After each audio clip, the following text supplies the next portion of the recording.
This is the bladebreaker mini for a blade catch. Just a short little video showing how it works. So it has a cool little snap thing, snaps like that. Take your blade, this is a 30°, and just slide it into the track.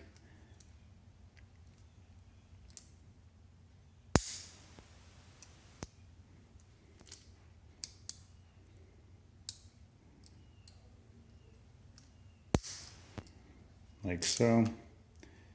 Close.